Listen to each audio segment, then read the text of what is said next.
Om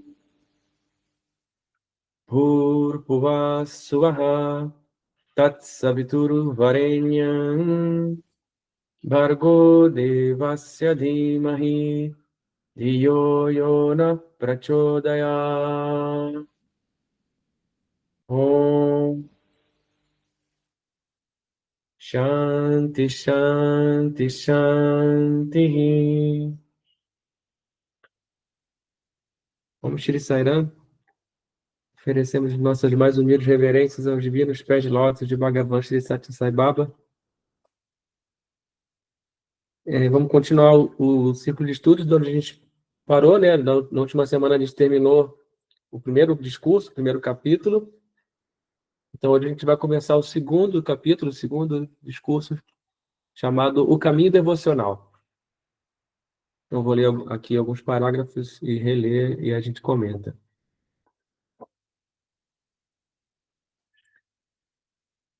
Quem quer que se entregue a mim e se refugie em mim, eu o redimirei de todos os pecados e lhe concederei a liberação.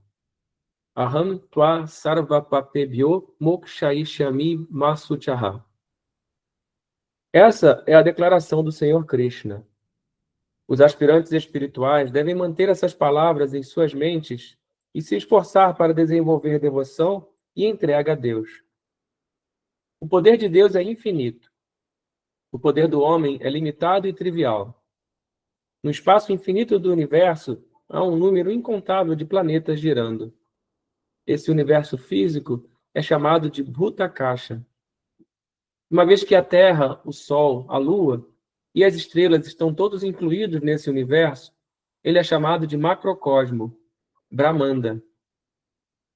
Esse universo físico, Bhutakasha, é apenas uma partícula do infinito poder de Deus. O avatar Vamana perpassou todo o universo físico com uma única pegada. Não é possível compreender o grande poder e a forma cósmica da divindade. Os Vedas fizeram um esforço para descrever a forma cósmica de Deus, dizendo que Deus permeia todo o universo e ainda se eleva a uma extensão de 10 polegadas a mais. Atiya Tishta Dashangulam. Essas descrições são feitas pelos devotos para compreender a forma cósmica de Deus até certo ponto. Mas, estritamente falando, não há nenhum lugar em que Deus não esteja presente. Ele é onipresente. Do microcosmo ao macrocosmo, Deus está presente como o mais minúsculo no minúsculo e o mais grandioso no grandioso, diz a Bhagavad Gita. Portanto, é necessário que compreendamos a natureza desse universo. Sairá. Vou reler.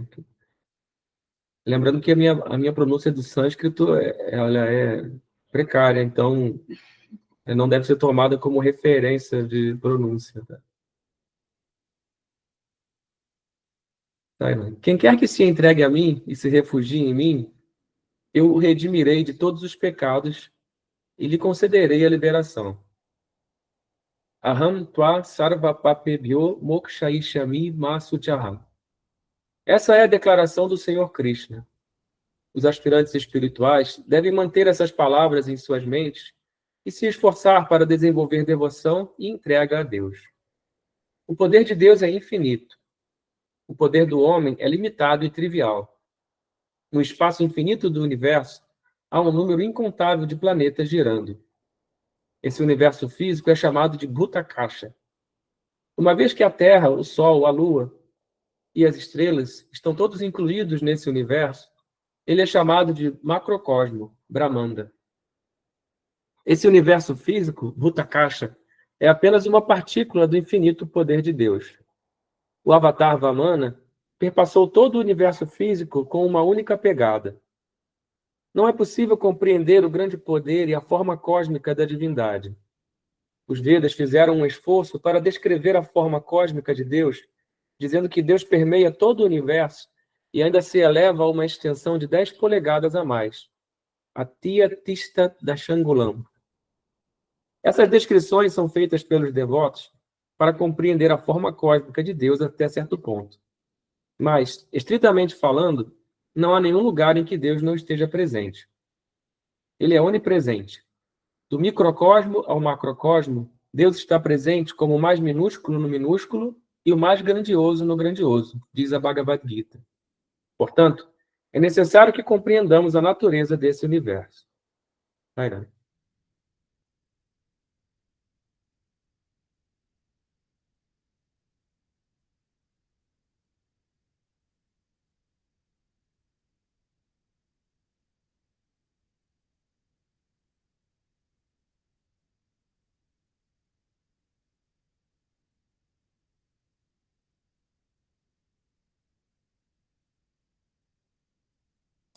Sério. Ele fala ali, né, uma coisa que, quando a gente estiver em dúvida se a gente deve pedir para Deus ou não, né, se a gente que deve conseguir, ele fala, para mim, soa assim, né, de quando ele fala, o poder de Deus é ilimitado, o poder do homem é limitado. Então, entender isso, né, não há nada que ele não faça, mas há várias coisas que a gente não faz. Né? Então, entender que não tem nada de errado, né? Fazer esse pedido a Deus, né? Entregar a Deus, não é fraqueza nesse sentido, né, de errado, não é uma fraqueza nossa, não é uma preguiça nossa, mas eu acho que uma vez que a gente compreende de fato que o poder de Deus é ilimitado e o nosso é limitado, todo o nosso poder limitado que a gente pode atuar aqui está derivado desse poder ilimitado de Deus. Então, a gente tem que fazer essa... Eu entendi assim, né? Para mim, sou isso. A gente tem que fazer esse pedido, tem que fazer essa entrega. Onde sairá? Esse comentário, Sairão, esse comentário que a irmã fez me lembrou de uma passagem do judaísmo. Estava tão entre rabinos se deveria pedir a Deus ou não ajuda no mundo material. Não chegaram a consenso até que consultaram um dos mais antigos, sabe? Ele falou isso. A Deus tem que pedir tudo, até as coisas materiais, porque nada está fora de Deus. Porque Ele é o poder de tudo. Se não tiver a permissão dele, como é que se esforço, você não consegue. Óbvio que a nossa parte nós temos que fazer. Nosso dever, nosso dar. Mas sem graça de Deus, nada você consegue. Então, sério.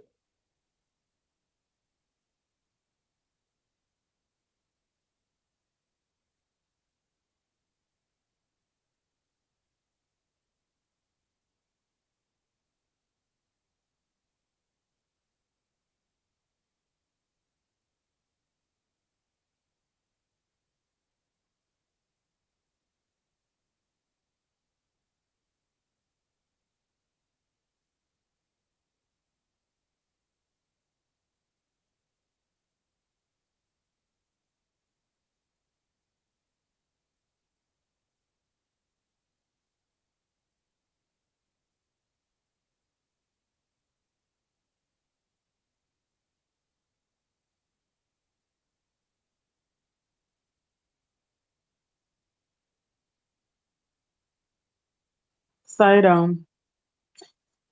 Ele aqui fala, né, da onipresença de Deus.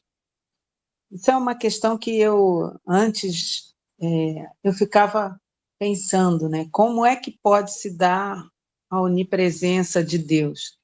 Me pegava, né, fazendo esse tipo de questionamento no passado, né?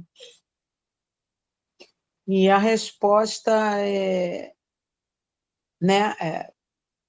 clara a essa pergunta é: a única maneira dele ser onipresente é porque ele é o todo, só existe ele.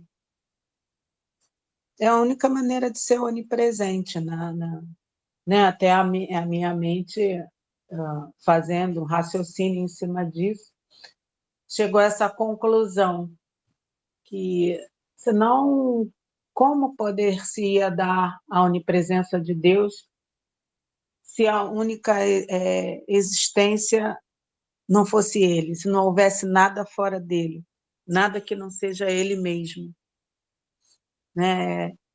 é muito interessante. Eu chego a essa conclusão, né? Mesmo pensando a respeito. Eu gosto muito desse início do parágrafo, onde ele diz que se a gente tomar refúgio em Deus, e tiver devoção a Deus, Ele vai nos dar a liberação. Então, assim, essa devoção, né, esse amor por Deus, isso é uma união com Deus. Estar sempre o devoto, né, o verdadeiro devoto é aquele que é mesmo completamente entregue a esse amor, né, a esse relacionamento de amor por Deus e só pensa em Deus, né? Ele vê Deus em tudo. E por isso, né, a gente conhece a história de muitos devotos, né, verdadeiros, que só pensavam em Deus, como na própria como na própria, não na Bhagavad Gita, né, mas a gente sabe, né, acho que é do Mahabharata mesmo, né, como as gopis, a Radha, eles só tinham esse pensamento. E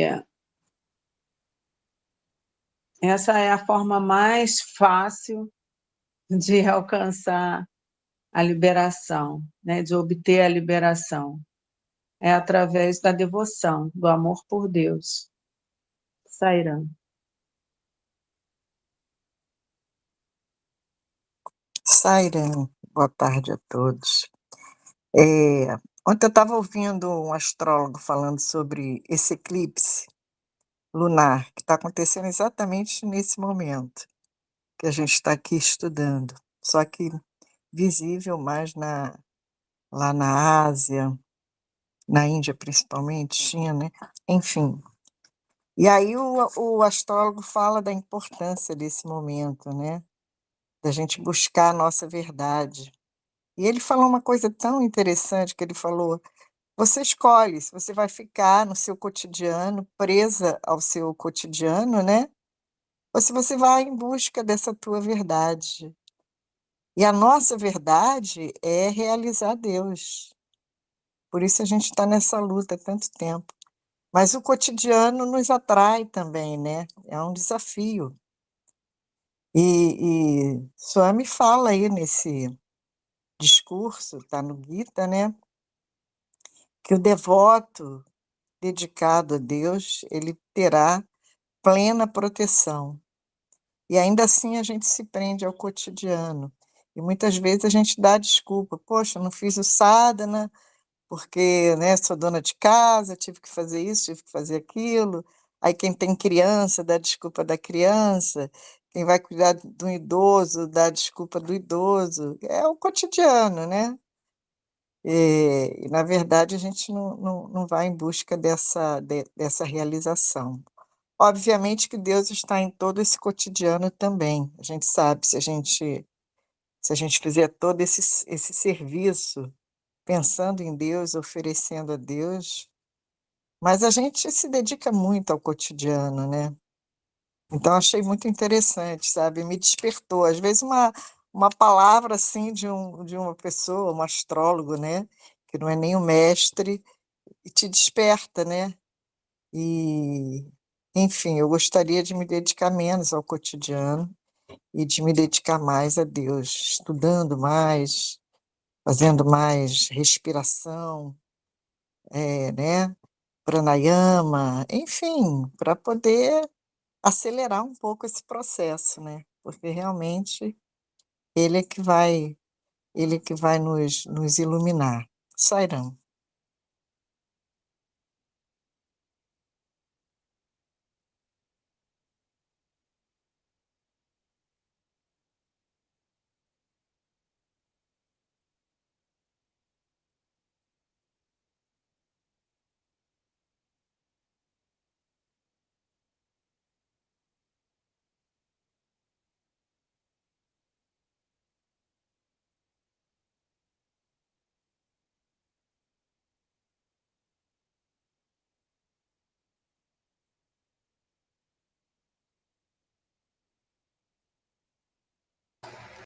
Sairá.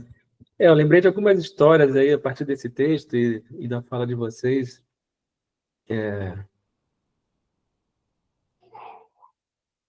Uma história Vou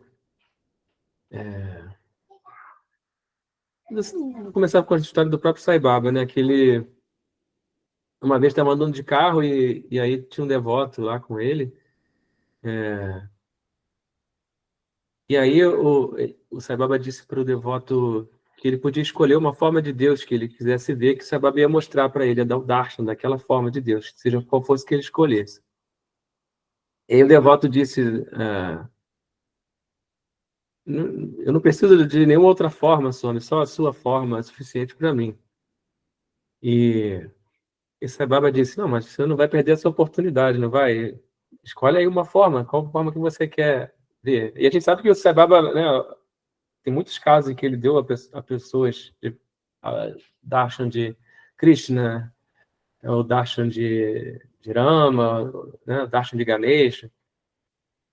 Então ele insistiu e o devoto finalmente cedeu e disse, então, eu queria ver a sua Vishwarupa, né? Queria sua forma cósmica universal, aquela forma que Krishna mostrou para Arjuna no capítulo 11 da Bhagavad Gita.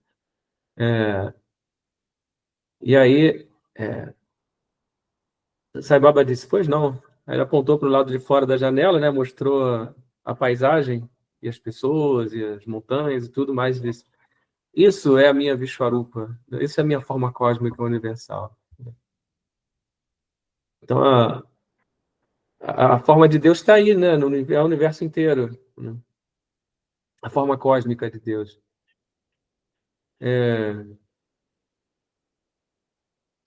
Uma outra história, eu lembrei, a partir até da fala da Elô, eu estava assistindo um dia umas palestras do Swami Sarva Priyananda, né, da Ordem Ramakrishna. Foram até umas palestras que ele fez na Índia, nessa série. Ele mora nos Estados Unidos, mas ele estava visitando a Índia, fez aí umas 3 palestras e terminou, a última era perguntas e respostas. E ele falou nas palestras sobre, né, Vedanta, né, Aham Brahmasmi, essa coisa toda. E aí, uma das pessoas fez a pergunta, disse assim, eu estou parafraseando, não sei, não lembro exatamente, né, mas o que ele falou, como que ele perguntou, mas foi algo assim, é muito legal toda essa filosofia, né, mas o que esse Vedanta tem para dizer para mim, que sou um simples chefe de família, né, com todas as minhas obrigações cotidianas, né? E aí o Swami respondeu, o que a gente tem para dizer para você é que você não é um simples chefe de família, você é Brahman, né? Esse é o tema desses seminários aqui, né?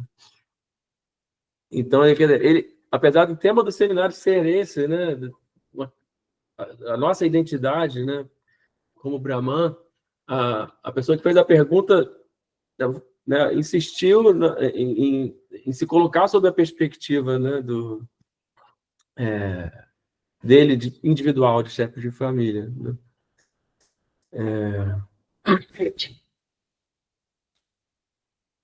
Uma terceira história que eu lembrei quando eu estava lendo o texto, né, que fala dos planetas girando, né? Também também não era numa palestra com perguntas e respostas, dessa vez do Alan Watts. E aí durante as perguntas e respostas, sabe que esse assunto assim é um assunto no qual a gente está falando sobre algo que não dá para falar, né? Porque é uma verdade que está além das palavras, além do nosso pensamento. Então as respostas muitas vezes são um pouco evasivas, assim, né? E aí uma das pessoas que estava fazendo as perguntas, né, perguntou para ele: eu tenho a impressão aqui, né, nessa sessão aqui de perguntas e respostas, a gente está girando em círculos, né? E aí o Alan Watts respondeu para ele: eu concordo com você que a gente está girando em círculos aqui, mas se você for lá fora e olhar para o céu e olhar para as estrelas, para os planetas, para o universo, você vai ver que girar em círculos é o que o universo está sempre fazendo, né? Então, é isso, né, na verdade, né? Quando a gente está participando dessa dança cósmica, né? E tentar entender isso, e tentar ver isso sob essa perspectiva também faz parte dessa dança cósmica, né? Não é algo que está fora da dança, né? Sério?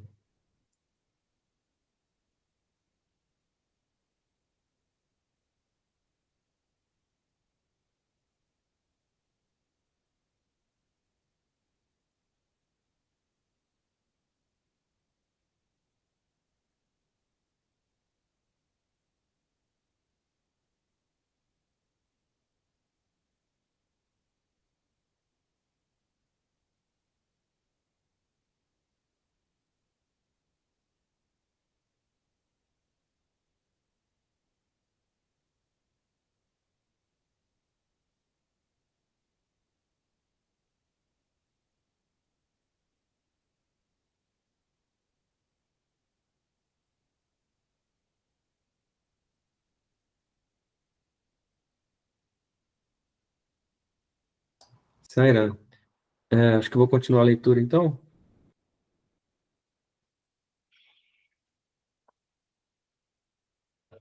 O sistema lunar Chandramandala, que está a várias centenas de milhas de distância, o sistema solar Surya Mandala, que está a milhões de milhas de distância, e as constelações de estrelas Nakshatra Mandala, que estão a bilhões de milhas de distância, todos esses juntos são chamados de espaço, Nabho Mandala, também conhecido como o universo físico, Bhutakasha. Essa é a forma densa, que é infinita e incompreensível. Esta linda Terra em que vivemos aparece como um pequeno ponto no universo físico, Bhutakasha. Esse universo físico, Bhutakasha, aparece como um pequeno ponto no universo mental sutil, Chitakasha. E esse vasto universo mental sutil, Chitakasha, aparece como um pequeno ponto no universo causal, Chidakasha. A natureza e a dimensão do universo físico, Bhutakasha, do universo mental sutil, Chitakasha, e do universo causal, Chidakasha, são indescritíveis. É por isso que os Vedas proclamam que as palavras fracassam ao tentar descrever e a mente não é capaz de compreender. Yato vacho nivartante aprapya manasasaha. Como então você pode reconhecer essa divindade?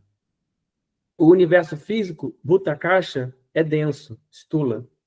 O universo mental sutil, Chitakasha, é sutil, sukshma.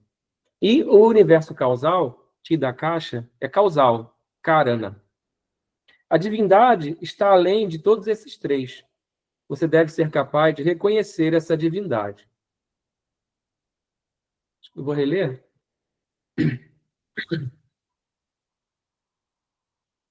Assim, Aqui. O sistema lunar Chandramandala, que está a várias centenas de milhas de distância, o sistema solar Surya Mandala, que está a milhões de milhas de distância, e as constelações de estrelas Nakshatra Mandala, que estão a bilhões de milhas de distância, todos esses juntos são chamados de espaço, Nabho Mandala, também conhecido como o universo físico, Bhutakasha. Essa é a forma densa, que é infinita e incompreensível. Esta linda Terra em que vivemos aparece como um pequeno ponto no universo físico, Bhutakasha. Esse universo físico, Bhutakasha, aparece como um pequeno ponto no universo mental sutil, Chitakasha. E esse vasto universo mental sutil, Chitakasha, aparece como um pequeno ponto no universo causal, Chidakasha. A natureza e a dimensão do universo físico, Bhutakasha, do universo mental sutil, Chitakasha, e do universo causal, Chidakasha, são indescritíveis. É por isso que os Vedas proclamam que as palavras fracassam ao tentar descrever e a mente não é capaz de compreender. Yato vacho nivartante aprapya manasa saha. Como então você pode reconhecer essa divindade? O universo físico, Bhuta-Kasha, é denso, stula. O universo mental sutil, Chitta-Kasha, é sutil, Sukshma. E o universo causal, Chitta-Kasha, é causal, Karana. A divindade está além de todos esses três. Você deve ser capaz de reconhecer essa divindade. Sairana.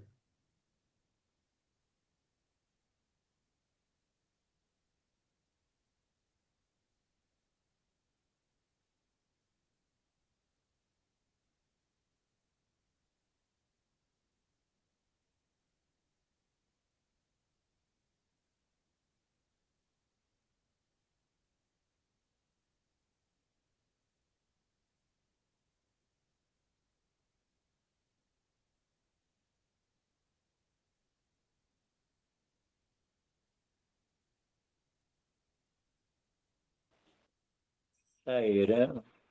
Mas como compreender algo que está além das palavras, lindamente?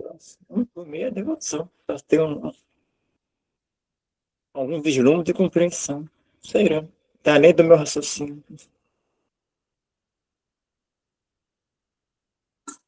Sairão. Também achei complicado. Ele fala de uma energia interna, né? Vai nomeando, de uma energia externa, não é isso? Do mundo causal. Enfim, é muito abstrato para falar alguma coisa. Mas como é que a gente pode realizar essa energia tão abstrata, né? E é Deus, só através da meditação, né? Enquanto a gente tem esse corpo físico, que é tão denso, só através da prática da meditação, acredito que a gente possa experimentar isso. E também, Sai Baba diz que através do serviço, né? Quando a gente faz um serviço com plena compaixão, com prema, né?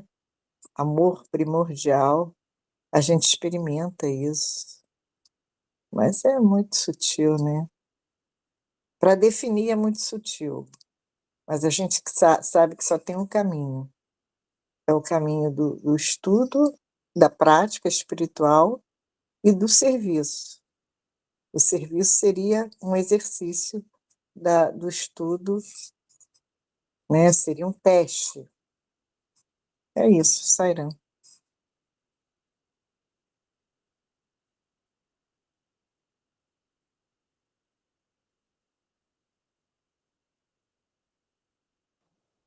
Sairão, eu me lembrei de uma história relacionada ao Ramana Maharishi, em que uma devota, não, uma discípula ocidental, foi estar com ele, né, pela segunda vez. E quando ela estava diante dele, ela disse: eu me sinto tão grata, né, de ter tido a oportunidade de estar aqui, de poder vir à Índia novamente. E ele disse: quando é que você vai se dar conta de que você não está na Índia, mas a Índia está dentro de você? Quer dizer, a Índia está em você.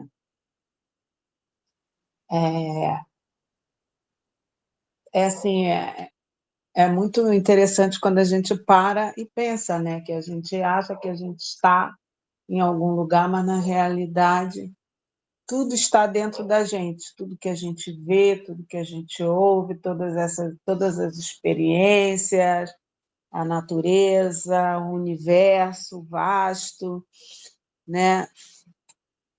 E Deus como ele diz, né, é o mais vasto, né, entre o vasto e o mais sutil, né, o mínimo entre o mais sutil, o menor entre os menores. Quer dizer, na verdade uma realização, né, que a gente chega, como, né, foi dito, através da nossa prática, né, da meditação, né, do serviço, né, como a Heloísa também pontuou, porque quando você serve ao outro, o serviço desinteressado, né, a gente percebe que o outro e a gente, né, que nós e o outro somos um, né, começa a perceber essa unidade, né, assim que o Sai Baba descreve, né, o nosso caminhar. Então, ao mesmo tempo que tudo é vasto, mas, ao mesmo tempo, está tudo dentro da gente. Se a gente também pensar na nossa respiração, a respiração é o próprio Deus, né? Que está o tempo todo dizendo, né? Soham, né? Tu és Ele. A respiração é o próprio Deus e está o tempo todo, né? Conosco. Então, como a Heloísa disse, né? Através mesmo de meditação, questionamento, mas na realidade é graça divina, né? Que é Ele que concede essa realização. Sairão.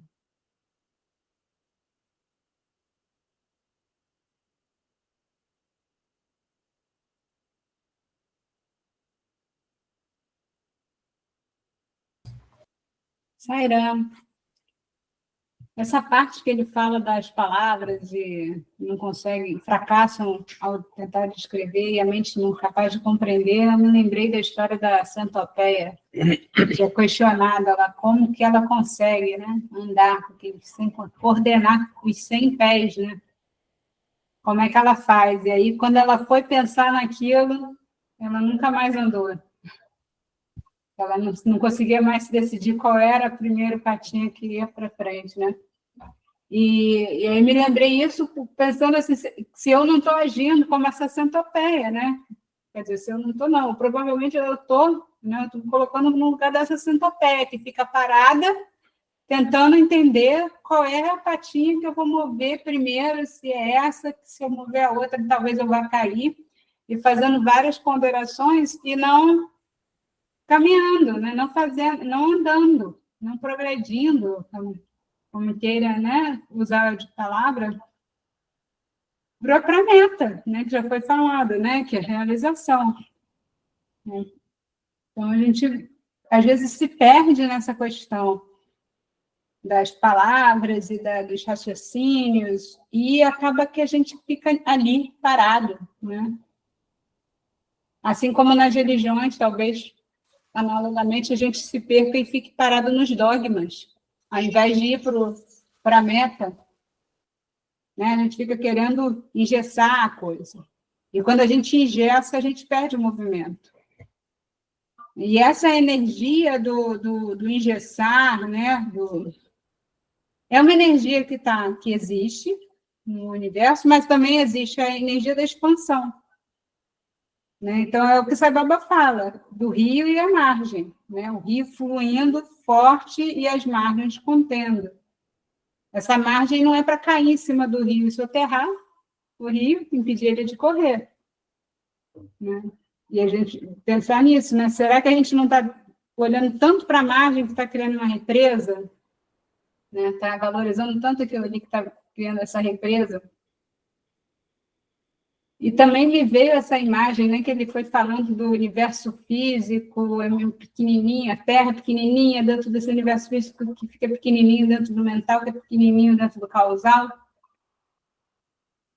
Eu me lembrei desde que eu fiz essa cirurgia no intestino, né, fiquei mais interessada nesse mundo aí, né, por que aconteceu isso e tal, e aí eu já tenho um estudo aí já de alguns anos, né, falando que a gente é 10% humano, né, que 90% das nossas células são bactérias, e 10% seriam humanas. Então, nós aqui, para esse planeta, ou para o universo, sei lá, estaríamos como uma bactéria de dentro do nosso corpo, né? Talvez essa bactéria que está ali, vivendo no seu intestino, ela não tem noção do corpo inteiro. E ela não precisa ter noção do corpo inteiro para ela funcionar bem, para ela agir, né? Para ela ser. E a gente também não precisa, senão a gente seria dotado de palavras e capacidade de raciocínio para isso. Se Deus não dotou a gente com isso, é porque não é necessário. Né? O necessário é a gente viver, fazer a nossa função aqui. Né? Como? Né? Como vocês já falaram, né? Buscando o espiritual. As questões surgem muito quando a gente busca muito material, né? As questões de qual o sentido da vida, tudo isso, porque a gente fica agindo, né, correndo atrás de ganhar dinheiro, seguranças materiais e tal, e aí acaba a vida e diz, qual foi isso aqui que eu fiz, né? Então, a gente perde o foco voltando-nos para o material, a gente perde o foco do espiritual. A gente precisa nos voltar para o espiritual, porque, como ele falou antes, né, Deus é todo-poderoso, né, o poder de Deus é infinito. E aí ele falou agora, a gente não tem capacidade de falar, de entender Deus. Então, a questão é se entregar, né? Utilizar esse poder, essa energia, né, de contenção de uma maneira moderada, simplesmente para o rio não transbordar, mas deixar o rio correr, né? Viver um pouco com confiança em Deus, mas essa confiança vai vir também pelas práticas espirituais. Acho que isso daí vai alimentando, como se estivesse purificando a nossa intuição, né? Essas práticas. Da gente ir com mais tranquilidade. E por isso aí Baba enfatiza tanto a educação como formação do caráter, né? E todas essas dúvidas vêm quando você não tem uma educação de formação de caráter. Quando a sua educação é de fazer um ofício, quando é isso, né, para ganhar dinheiro. Ou sua educação é simplesmente para ganhar dinheiro. Então, a gente precisa ter essa educação de formação de caráter, buscar a espiritualidade, fazer esse caminho certo que é natural viver a vida e dar certo, né? Nessa que a gente se perdeu tanto, né? Eu acho que a gente talvez tenha dado uns 180 graus, ter ido lá para o outro lado, né? Está voltando em vez de estar indo em direção a Deus, né? Está indo em direção à matéria. Né? Sairã.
Sairã, eu vou continuar então a leitura?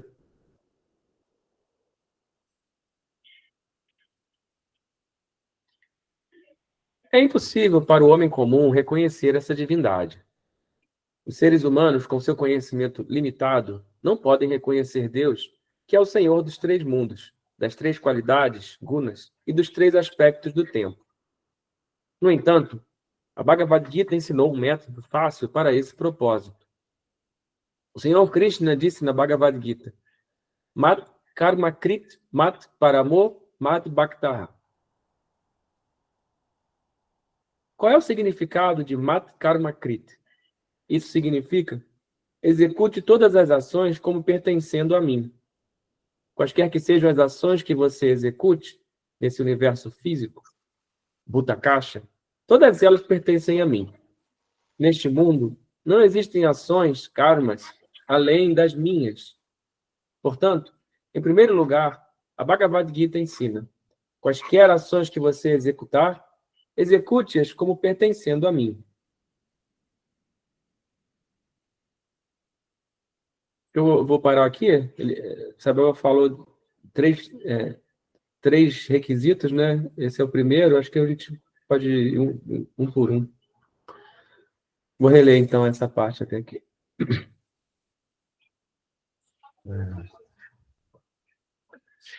É impossível para o homem comum reconhecer essa divindade. Os seres humanos, com seu conhecimento limitado, não podem reconhecer Deus, que é o Senhor dos três mundos, das três qualidades, gunas, e dos três aspectos do tempo. No entanto, a Bhagavad Gita ensinou um método fácil para esse propósito. O Senhor Krishna disse na Bhagavad Gita: Mat karma krit, mat paramo, mat bhaktaha. Qual é o significado de mat karma krit? Isso significa: execute todas as ações como pertencendo a mim. Quaisquer que sejam as ações que você execute nesse universo físico, Bhuta Caixa, todas elas pertencem a mim. Neste mundo não existem ações, karmas, além das minhas. Portanto, em primeiro lugar, a Bhagavad Gita ensina: quaisquer ações que você executar, execute-as como pertencendo a mim. Sairá.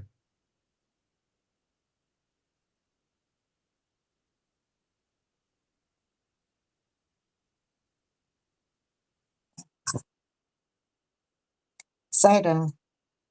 Esse ponto, aparentemente, parece que seria o mais fácil, né? Algum de nós já o pratica algumas vezes. O difícil é o tempo todo, todas as ações, todos os pensamentos, todas as intenções, tudo você oferecer a Deus. O ego não deixa, né? Infelizmente, nosso ego, ele é muito mimado, né? Muito ilustrado. A vida inteira foi ilustrado, a vida inteira a gente foi criada para ter uma personalidade, né? Para ter um eu enganoso, e a gente facilmente se ilude achando que a ação é nossa, que a intuição é nossa, que a inteligência é nossa, enfim. Então, assim, tem que ter uma concentração muito grande.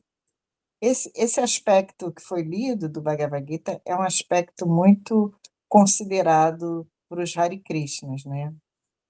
Então, para os devotos de Sai Baba também. É isso, eu acho que é o que é possível, né? No momento que a gente está vivendo, onde a gente vê claramente os Pandavas e os Kauravas, né? Isso está tão claro, né?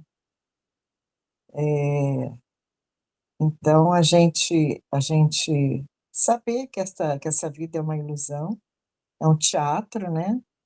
Tudo é um teatro. Nosso papel como mãe, o nosso papel como cidadã, tudo é um teatro. E que a gente tem que ter essa certeza de que o nosso leme é o mestre, é o avatar. E a gente, o tempo todo, a gente perguntar: essa ação está agradando a Deus? Né? Esse pensamento agrada a Deus? Deus faria assim, pensaria assim? É difícil, né? O mundo ele está o tempo todo nos solicitando, né? A gente tem que ter uma opinião, a gente tem que ter uma ação, e o que a gente mais precisa fazer, que é não pensar, não agir, né? A gente tem que ter esse momento de não pensar, não agir, para a gente poder ter uma ideia se a gente está no caminho correto. Isso é o que a gente menos faz, se dedica muito pouco. E Deus reconhece, né, que enquanto humanos seria muito difícil a gente ter essa conexão, né, e essa consciência. mas a gente está buscando, né? E tem que continuar buscando. Sairão.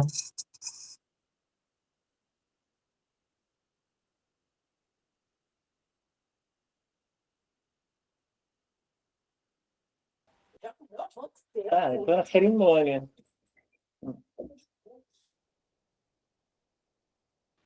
Sairão, gente.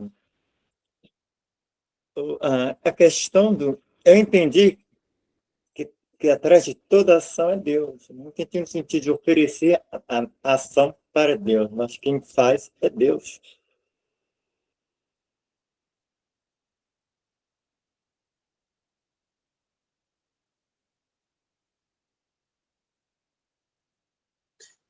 Sairão.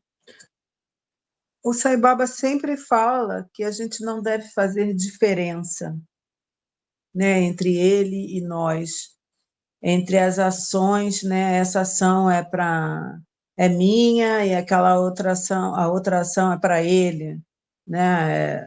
Ações nossas e ações de Deus. Quanto mais a gente fizer diferença, mais a gente se afasta da verdade, da realidade.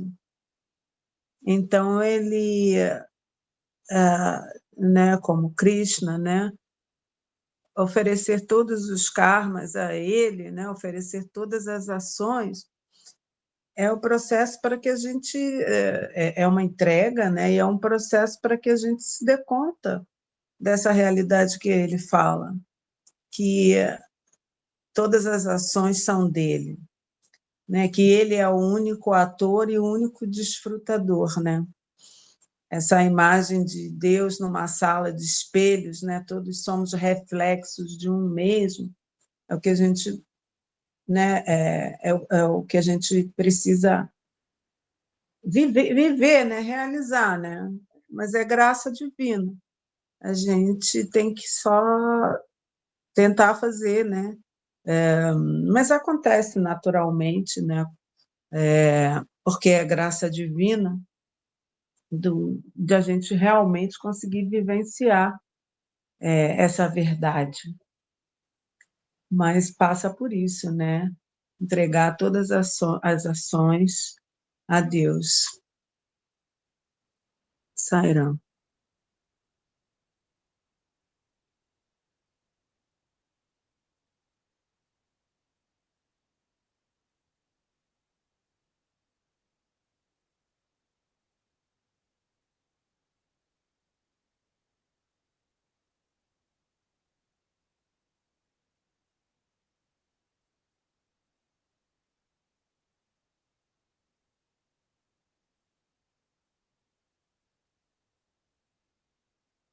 Saira, eu tenho uma história do Sai Baba que uma vez ele estava com os estudantes, né? E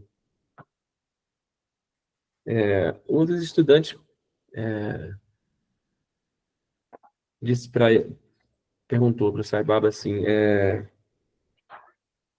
a gente tem essa oportunidade, né, de estar aqui com você e ouvir suas palavras, e conviver com você diariamente. Isso é mérito nosso ou é a graça divina? E aí Sai Baba disse para ele, o mérito também é graça, né? Então é exatamente isso, né? A gente fica tentando ver diferença, né? O que que é o meu mérito, o que que é a graça divina, mas o mérito também é graça divina, tudo é graça divina, né? Sai,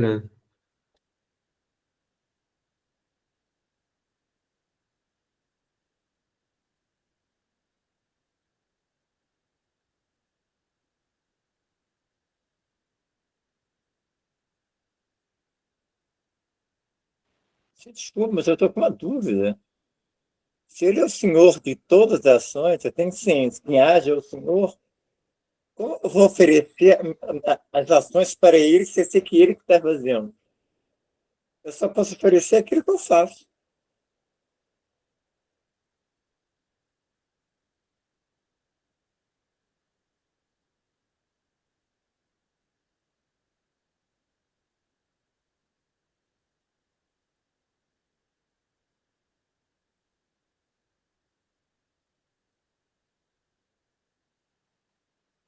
Sairam. Eu vejo assim, tudo é um treinamento para a mente, né? Para o ego.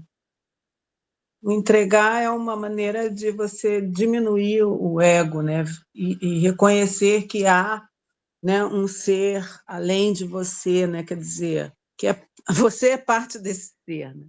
Mas que há um poder, uma força superior à tua, né? Que como a gente já mostrou, falou antes, né? Foi falado pelo Sai Baba, que é infinita, que o poder dessa força é infinito, né? Então, é uma maneira da gente poder chegar a esse conhecimento, a essa realização. Por isso o ato. Senão, se a gente já tiver chegado, não é necessário. A gente sabe que a gente é um com ele, que é ele que está agindo o tempo todo. Sairam.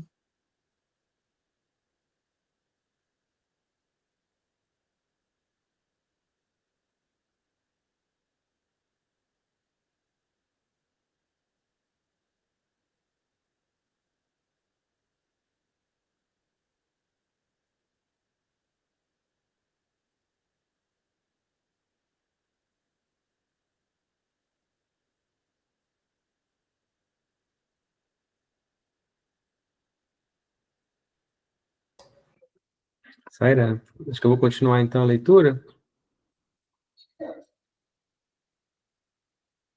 O próximo requisito é mate para amor. Isso significa execute as ações por minha causa.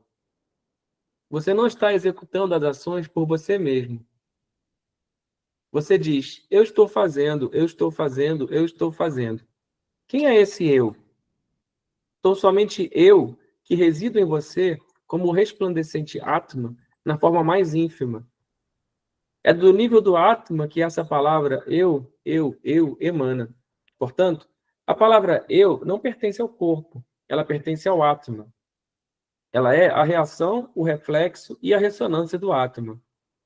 A palavra eu não pertence ao corpo, à mente, ao intelecto ou aos sentidos. Quaisquer ações que você execute, você as está executando para a satisfação do eu.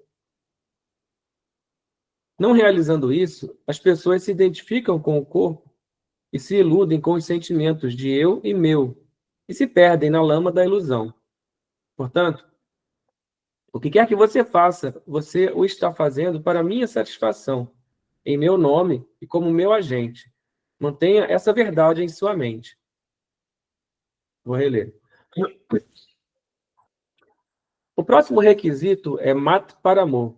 Isso significa execute as ações por minha causa. Você não está executando as ações por você mesmo. Você diz, eu estou fazendo, eu estou fazendo, eu estou fazendo. Quem é esse eu? Sou somente eu que resido em você como o resplandecente Atma na forma mais ínfima. É do nível do Atma que essa palavra eu emana. Portanto, a palavra eu não pertence ao corpo, ela pertence ao Atma. Ela é a reação, o reflexo e a ressonância do Atma. A palavra eu não pertence ao corpo, à mente, ao intelecto ou aos sentidos. Quaisquer ações que você execute, você as está executando para a satisfação do eu. Não realizando isso, as pessoas se identificam com o corpo e se iludem com os sentimentos de eu e meu, e se perdem na lama da ilusão. Portanto, o que quer que você faça, você o está fazendo para minha satisfação, em meu nome, como meu agente. Mantenha essa verdade em sua mente. Sairá.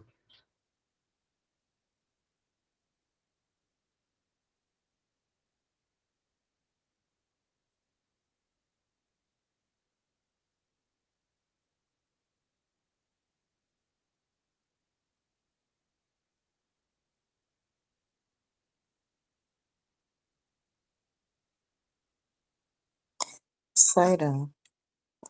Eu acredito quando a alma é pura, né? Quando o espírito é puro, ele consegue ter a consciência de que as coisas são assim. No entanto, com uma alma impura, como a nossa, dos humanos, o ego se apropria das ações. É como se fosse um manipulador, né? Quando é muito bom, o resultado é muito bom, o ego se apropria. Quando o resultado não é bom, ele terceiriza, né? Diz que não, a culpa não é dele, não é ele, não assume a responsabilidade. Então, eu acredito que essa afirmação que foi lida, ela vale muito, quer dizer, ela é, Deus é, essa afirmação é, essa é a realidade. Porém, precisa de um esforço muito grande do ser humano para ter consciência disso e para não deixar o ego roubar essa realidade, de se apropriar das ações, de manipular as ações através de uma mente impura, né? Então, eu acredito que o nosso objetivo é esse, né? De deixar que todas as ações, perceber que todas as ações são divinas, são de Deus, é Deus em nós. Mas eu acho que o ego, ele atrapalha, é como se fosse uma sujeira no vidro que embaça a visão.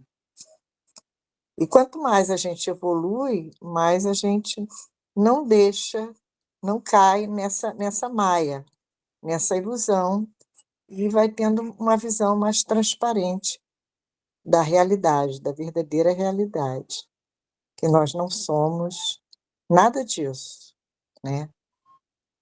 Nós somos o amor, a paz, a bem-aventurança, né? É isso, Sairan.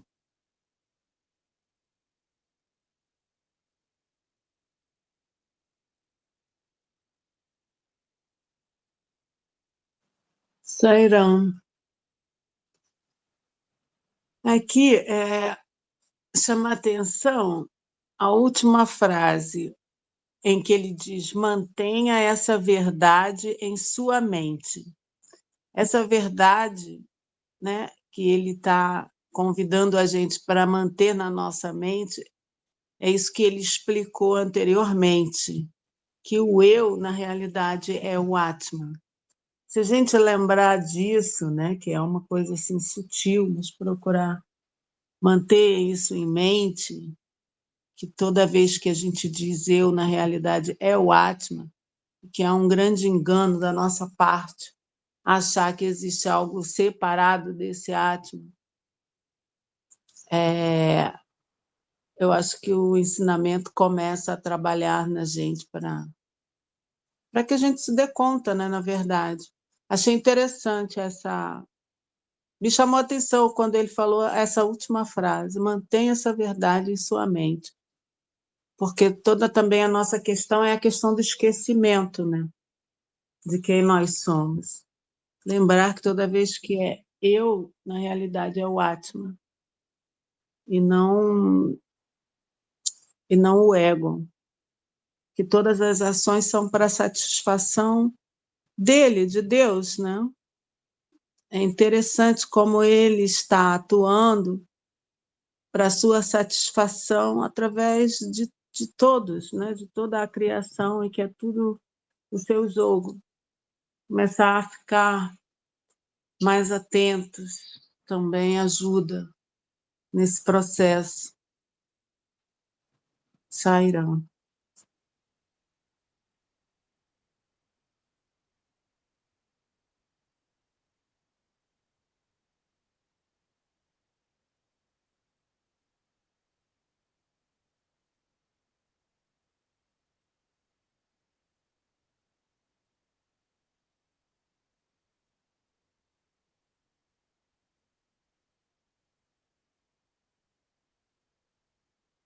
Sairan.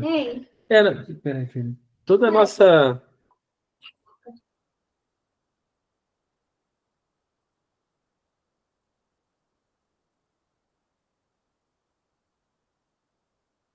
Rubens, está sem som.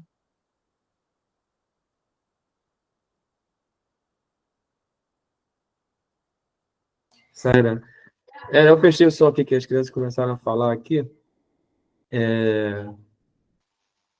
Toda a nossa a nossa mente, né, ela é condicionada pela dualidade, né? Isso reflete também na nossa linguagem. Nossa linguagem ela é toda formatada para um pensamento de dualidade, né? Tem sujeito, predicado, verbo. E numa realização não dual, né, sujeito, predicado e verbo se fundem numa coisa só, né? Mas a gente não tem palavras para expressar isso, né? A gente ensina essas coisas para as crianças, né? E as crianças absorvem isso com muita facilidade, até com mais facilidade do que a gente, porque eles não estão tão condicionados quanto nós adultos já estamos, né? E a gente acaba pegando a gente pelo pé depois, né? Porque a gente está acostumado, né? Fala, vai com Deus, dorme com Deus. E aí a criança responde, mas se eu sou Deus, como é que eu posso não ir com Deus? É claro que eu vou com Deus. Eu sou Deus, né? E aí a gente percebe, né? Que a gente tá acostumado a reforçar com a nossa própria linguagem a separação, né? E a criança está sempre, né, percebendo, pegando essas nossas pequenas contradições, né? Mas o fato é que a gente não tem uma linguagem para expressar a não dualidade. A linguagem da não dualidade seria o silêncio, né? Então a gente tem que continuar jogando esse jogo, né? Usando essas peças que nós temos, né? Sairã.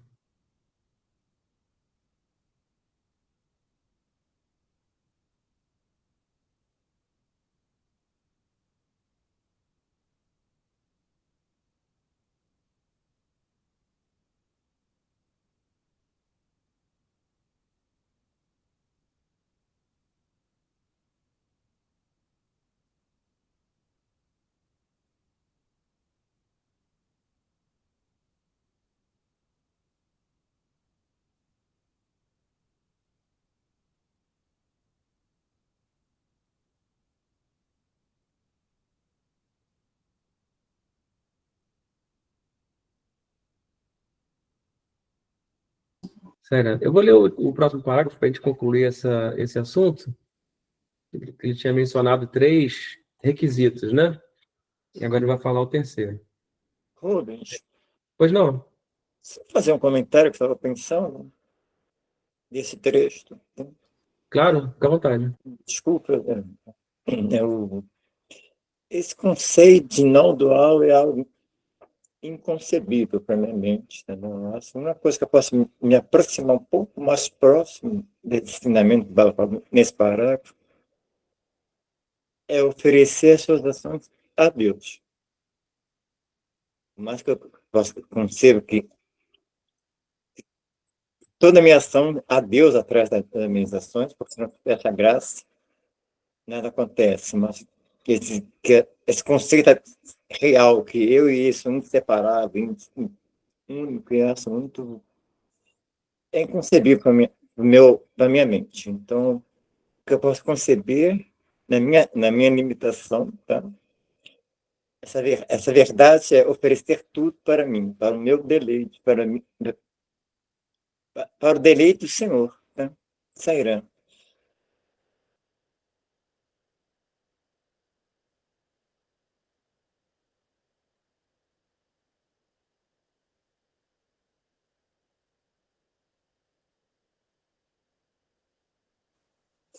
Sairão. Uma vez eu escutei, né, eu gosto de escutar o Bashar, eu acho que você já falei isso, né, é uma canalização. E uma vez ele disse que a mente é o instrumento para que a gente possa viver na dualidade. A Maia é a mente. Então, agora o Milton falou, né, tipo, né, é inconcebível para a minha mente. Claro, porque a mente é o instrumento para a gente viver essa Maia aqui, né, esse ego-mente. Então, ele não pode compreender, está além da mente, né? Por isso, sadhana, né? Que a gente vai compreender, não é com esse instrumento. Percebo assim, Sairam.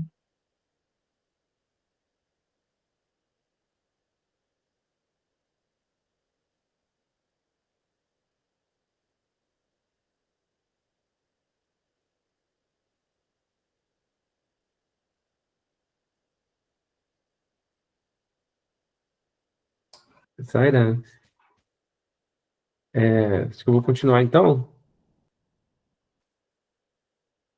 a leitura. Em seguida vem Mad Bhakta, que significa meu devoto, Bhakta. Quem é um devoto, Bhakta? Você deve compreender o significado interno da palavra devoto, Bhakta. Devoção, Bhakti, é um reflexo do amor divino. Esse amor divino emerge somente do nível do Atma. Ele é um reflexo do Atma. Ele nunca está conectado com assuntos e relacionamentos mundanos. Esse amor é considerado devoção, Bhakti. Tudo que você pensar, tudo que você falar, tudo que você fizer deve ser considerado como ações do divino. Ou seja, todas as ações são executadas para a satisfação do divino. Sarva Karma Bhagavat Prityartham. No estado normal de vigília, você pode se iludir ao pensar que está executando as ações por causa do seu corpo. Mas, no estado de sono, por causa de quem você está dormindo? Ao dormir, seu corpo pode descansar um pouco e sua mente pode obter alguma paz. Mas, por causa de quem são esses descanso e paz? Você executa todas essas ações por causa do eu. Enquanto ensinava a Maitreyi, seu marido explicou de muitas maneiras as implicações dessa proposição. Por causa de quem o marido ama a esposa? O marido ama a esposa por causa do marido. Achamos que a mãe ama o filho por causa do filho. Não, não. A mãe ama o filho por causa da mãe. O professor ama o discípulo. Ele não ama o discípulo por causa do discípulo. Na verdade, o professor ama o discípulo por causa do professor. A natureza do ser humano absorto no caminho da disciplina espiritual, sadhana marga, também será assim. Os devotos estão amando a Deus, mas não por causa de Deus. Os devotos estão amando a Deus por causa dos devotos. Há um ponto sutil a ser observado aqui. Deus ama um devoto. Existe uma diferença aqui. Deus não ama o devoto por causa de Deus. Ele ama o devoto por causa do devoto. A simples razão é que Deus não tem forma. Deus não tem sentimentos de meu e seu. Onde existe interesse próprio, existe uma diferença entre eu e você. Mas, para Deus, não existe essa diferença. As palavras Mat Karmakrit, Mat Paramo e Mad Bhaktaha se referem aos devotos. Elas são úteis para os devotos adorarem a Deus. Com o conhecimento e o poder limitados de que dispõe, como pode um ser humano compreender o verdadeiro significado dessas palavras?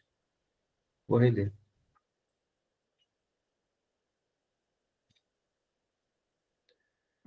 Em seguida vem Mad Bhaktaha, que significa meu devoto, Bhakta. Quem é um devoto, Bhakta?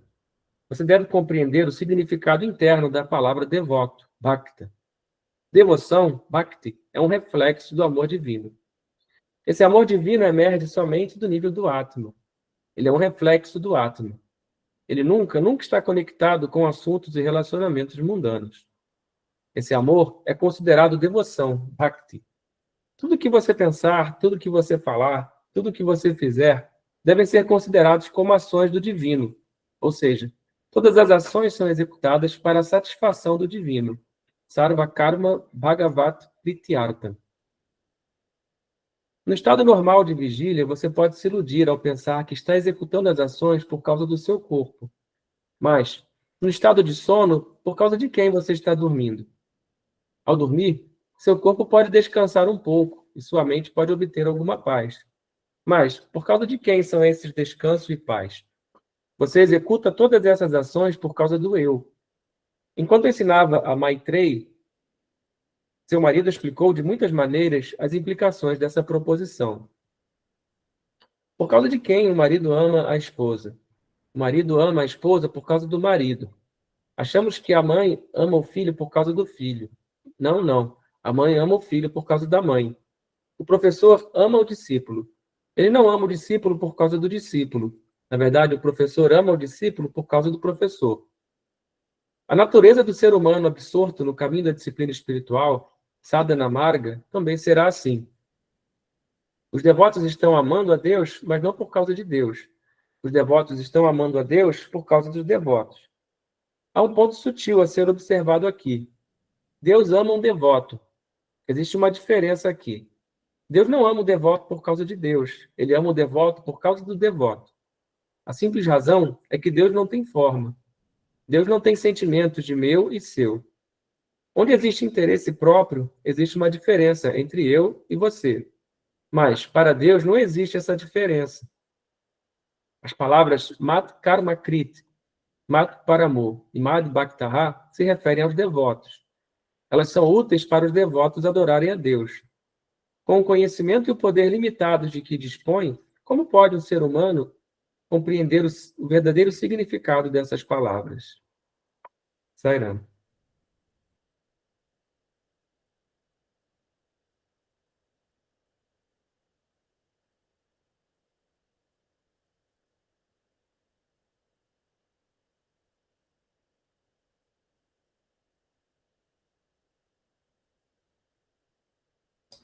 Sairam. Ele falou aqui dessa questão do reflexo, né, do amor, né, da devoção é um reflexo do amor divino, um reflexo do Atma. Ele fala também que o devoto ama Deus por causa do devoto e Deus ama Deus por causa do devoto. Deus ama devoto por causa do devoto, né? E colocou, né? Deus não tem forma. E aí, dentro dessa analogia, que essa ideia, né, que ele colocou do reflexo, a gente consegue ver, né? O Deus, né, o Atma, é o refletido, né? Então, ele não ama por causa dele, ele ama por causa do devoto, né? O devoto está ali com o reflexo. Pensar nessa ideia do... E esse reflexo do Atma, né, da divindade, nas nossas ações, ele vai ser purificado, vai ser mais nítido, né? Vai ficar cada vez mais nítido quanto mais a gente purificar.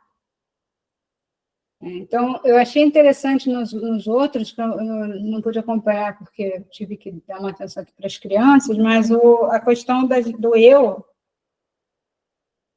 está ligado ao Atman, e às vezes a gente se perder nas palavras e falar que a gente está manchando o Atman, a gente está manchando alguma coisa em relação, né?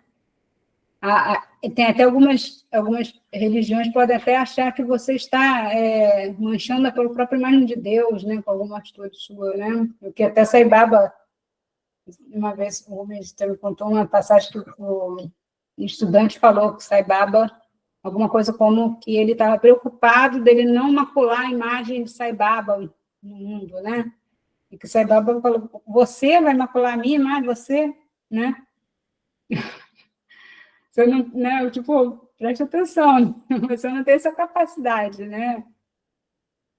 Então, a gente entender que esse eu, esse Atma, né? Ele não é ele quem está sujando ali a mente, né? Talvez ele esteja até ele limpando, talvez o trabalho esteja muito forte, né? Muito trabalho aí para ser feito. Mas a gente precisa fazer esse trabalho, que é essa prática de devocionais que ele está falando aí para a gente fazer, né? Essa devoção, né, já é o entregar as nossas ações a ele, né? Fazer as ações oferecendo a ele, por causa dele, né? É tudo isso, né? Eu entendo assim. E sem pressa, sem objetivo, sem expectativa, né, de chegar a algum lugar. A gente precisa entender que esse tempo que a gente vive aqui no planeta, o tempo do planeta que a gente está inserido, ele não é um tempo que a gente possa usar para mensurar a quantidade de esforço que eu vou fazer para me iluminar. Então, tirar essa expectativa em relação ao tempo, né? Acho que o tempo ele passa como uma coisa, como um relógio, né, que está ali funcionando, as coisas, estações, né, a planta que nasce, as pessoas que nascem e que morrem. É para isso, e não para mensurar o que eu vou fazer um esforço e em tanto tempo eu vou atingir tal objetivo. Né? Então, a gente simplesmente fazer a ação. Qual é o objetivo da ação? Teoricamente, purificar, né, os instrumentos, né, que foi falado até sobre o ego, né? Mas o ego também, ele visto com bons olhos, né, ele é a porta de comunicação com o mundo exterior. Né? Então, a gente precisa utilizar esses instrumentos que nos foram dados da maneira adequada. Só que se a gente ficar pensando, qual é a maneira adequada? Como é que eu vou purificar? Aí cai naquele estado da sintopeia, a gente não sai do lugar, né? A gente vai ficar pensando como é que eu vou fazer, deixar tudo perfeito, e aí morreu e não fez nada. Então, é preciso fazer essas ações que ele está colocando, né? Amar, entender assim, isso pode ser egoísta, eu vou amar meu filho por causa de mim, pode ser egoísta, dentro da nossa mentalidade, dentro da nossa falta de compreensão. A gente abrir um pouco de mão de compreender tudo, né, de querer compreender tudo e agir mais, né, pelo menos para quem tem essa tendência a querer compreender tudo, né. Bom, Saira.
Saira.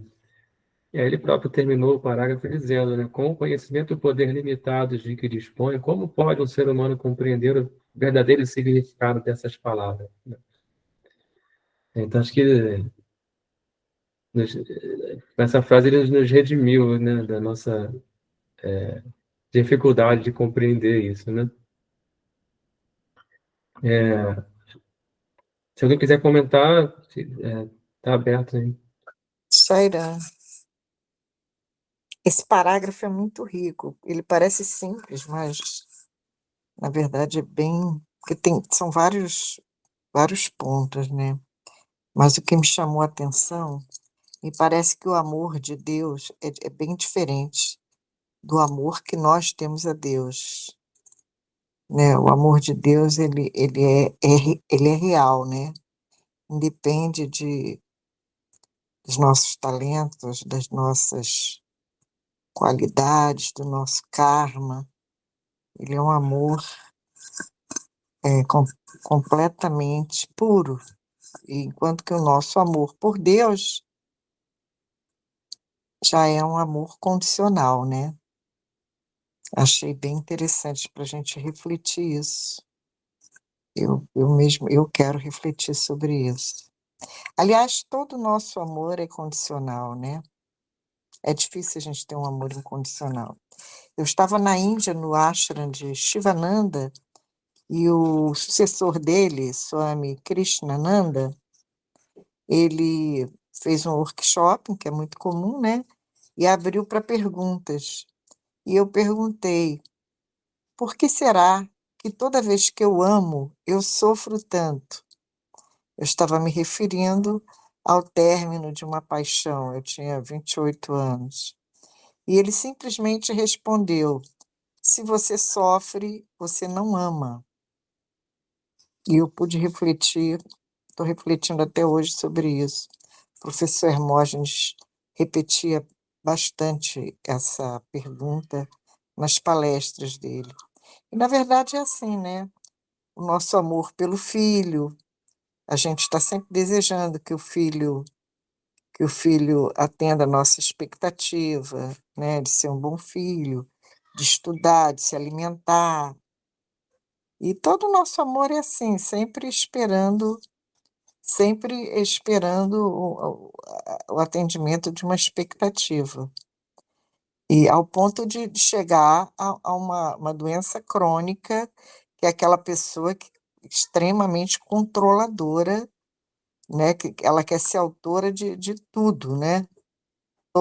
Tudo ela quer ser autora. Tipo assim, você marca com uma amiga para almoçar, ela que tem que escolher o restaurante, ela que tem que escolher o prato, né? Isso é muito comum, existe demais na família também, né? Eu tenho uma irmã que todo ano, no meu aniversário, ela me convida para passar o dia com ela. Mas ela que escolhe o restaurante que a gente vai e ela que escolhe o que a gente vai comer. Se eu pedir algo diferente, ela já fica chateada. Então eu já vou, o aniversário é meu, mas ela que. Enfim, né? Então eu acho que o texto fala um pouco sobre isso, né? Como o nosso amor é contaminado. E aí a gente entender que tudo é Deus, na minha condição, eu separar é melhor, eu compreendo melhor quando eu separo. Mas Sai Baba diz que não, né? Os mestres dizem que não existe essa separação. Tudo é Deus. Mas eu prefiro separar a atitude do ego, né? Contaminada, e a atitude pura, que está mais próxima da energia de Deus, da consciência de Deus. Eu acho que vai chegar uma hora que isso vai se fundir, que o ser humano ele vai se purificar tanto, vai se santificar tanto, que não vai existir mais essa dualidade. Mas enquanto a gente vacila entre os tamas, né? Os tamas, não, rajásico, tamásico e sátrico, né? Os gunas. Enquanto a gente vacila entre os gunas, nós somos muitos. Mas a partir do momento que a gente estiver alinhado com o único guna ou equilibrado, né? Aí a gente é Deus. Sairão.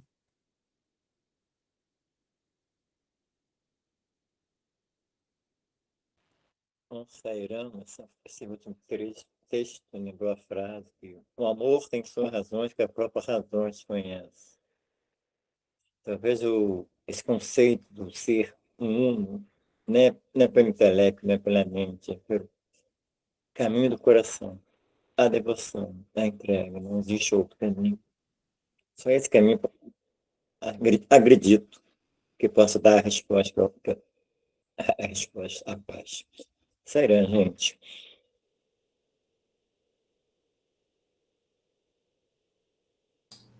Sairá, isso Elô falou, me lembrou, vieram algumas coisas, né?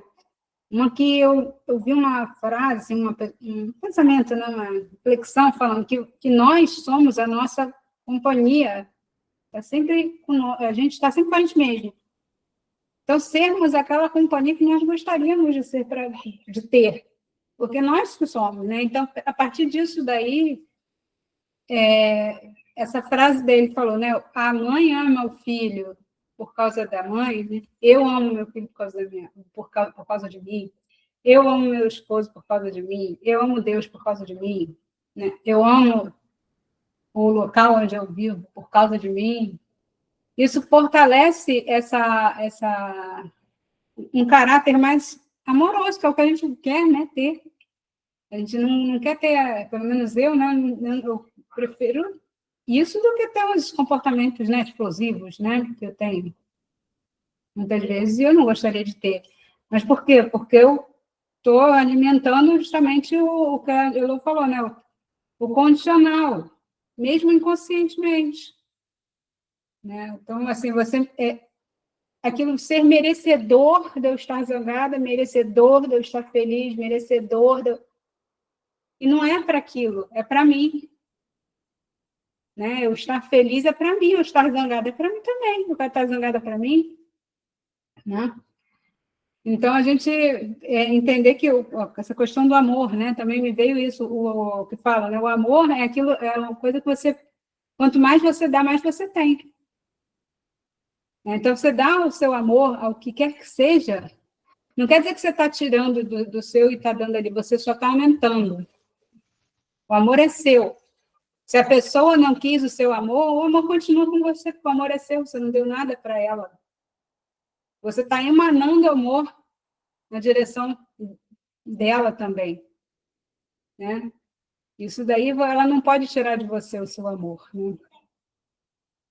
Então, é muito interessante isso que ele falou, né? Você ama por causa de você mesmo, né?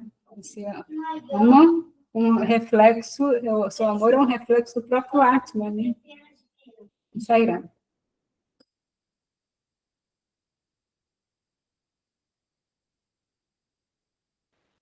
Eu não sei se eu estou equivocado, mas sério, o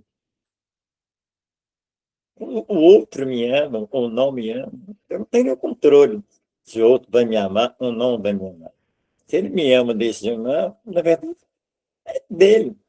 Eu acho que tem um encontro. Quando eu amo o outro, tá tudo bem. Mas o processo de sentimento, o outro pode ser até o estímulo, mas quem emana e sente sou eu. Na verdade, quando eu amo o outro, realmente, é algo. No fundo, o sentimento de amar o outro é tão benéfico, a pessoa que é mais beneficiada, né? Nem o outro, sou eu mesmo que amo. Eu acho que quando você ama o outro, no fundo, a essência, há uma felicidade de você em amar o outro. Eu não sei se estou sendo claro. É mais ou menos isso que eu sinto. Tá, sério.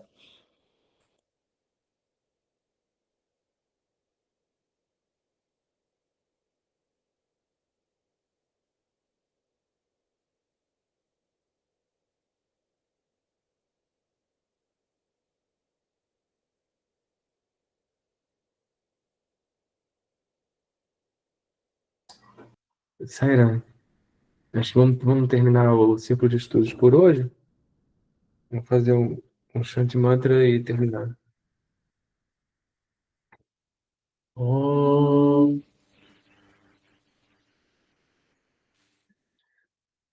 Swasti Praja Paripalayantam Nyayena Margena Mahim Mahishaha Brahmanendra Subhamastu Nityam Samastaloka Sukhino Bhavantu. Om Shanti Shanti Shanti